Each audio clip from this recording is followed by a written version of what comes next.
Cheikh Anta mi nga bëgg nu waxtaan ci maanaam diir bu gàtt day jafe lool ndax ku toll ni moom nga xam ni tey dañuy méngale sax nit ay jëfam ak géej mais moom ëpp na géej asamaan la waaw dinañ ko tënk ndax manees na ko buñ ko dee tënk itam dañuy fof andi lépp rek ci jëfam ji mu bëggaloon Afrique ak Sénégal action yow donc boo waree def benn action da nga koy ànd ak mbooloo def ko kon moo doon yaatuwaayam fop mbooloo jëmale leen ci seen soxlay bopp ñu liggéey seen àdduna waaye du jël kenn nit ni ko yow yaa ñuy jilif loolu mënul nekk te warul am ci Afrique ak lan la namoon pour Afrique ak lan la namoon pour parce que dama doon wax nekkul peut-être que benn réew moo ma mais Afrique moo ma ñor tey ñun Afrique dañoo war a booloo doon benn suñu bëggee jëm. Donc Cheikh Anta Diop a travaillé dur pour ce continent. Cheikh Anta Diop a sacrifié tout ce qu'il avait de plus cher pour ce continent uniquement parce qu'il avait un amour qui n'est pas quantifiable pour ce continent africain. Donc nous faisons appel à tous les Africains du monde entier de venir se recueillir au niveau de Tiédou. Parce que c'est un hommage que nous pouvons rendre à ce illustre savant, venir au niveau de Tiédou. Si nous faisons la marche pour aller à Tiédou, il y en a d'autres comme Teralgan qui organisent des caravanes avec des conditions quand même qui sont très aisées. Vous pourrez aller à Tiédou, visiter le village, vous recueillir et rendre hommage au professeur Cheikh Anta Diop. Connaître aussi ce qui se trouve au fin fond du Sénégal. Nous, on fait la marche, mais vous pouvez passer par ce canal pour pouvoir vous rendre au niveau de Tiédou.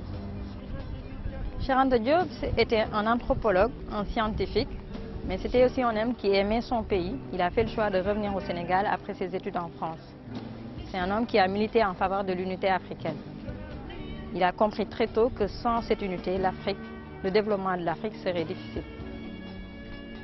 Pour arriver à cette unité, pour lui, il fallait d'abord restaurer une conscience commune africaine. Ce que je retiens le plus de Cheikh Anta, c'est son audace. C'est quelqu'un qui pouvait avoir une situation confortable à son retour au pays, mais il a osé s'attaquer à des thèses très difficiles à défendre. Si je reviens sur un entretien que j'ai eu avec un cousin de Cheikh Anta, Moustapha Diop, il m'a dit qu'une fois, Cheikh Anta lui avait dit, après l'édition de son livre Nation et Culture et Nègre, Nation et Nègre, donc il lui a dit que s'il était sur son lit de mort, il aurait demandé qu'on brûle ce livre parce qu'il sait qu'il n'y a que lui qui pourrait défendre ce bouquin avec des thèses quand même qui étaient osées. C'est un homme qui avait du cran. Donc ça, c'est une attitude que beaucoup d'Africains, de jeunes Africains, devraient s'inspirer pour peut-être participer à la construction de l'Afrique. C'est un modèle parce que c'est quelqu'un qui a quand même tout fait pour connaître son histoire, pour connaître son identité et qui avait quand même la rigueur du travail. Donc c'est un modèle. Comme valeur, il y a aussi l'unité qu'il a encouragée, l'unité au sein même du pays, de notre pays, le Sénégal, que les gens s'unissent pour aller ensemble sur des gros projets. Mais il y a aussi l'unité africaine. Donc c'est pas quelqu'un qui faisait juste qui incitait ou qui travaillait pour le développement du Sénégal. Parce que le Sénégal, c'est un petit pays. Donc lui, il a compris qu'il fallait s'unir à une échelle plus importante, que ce soit l'Afrique de l'Ouest ou l'Afrique noire, pour arriver à avoir un niveau où on peut se battre.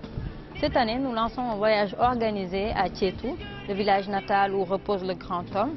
Découvrir ce village, discuter ensemble et réfléchir sur les pensées que Cheikh Anta nous a léguées.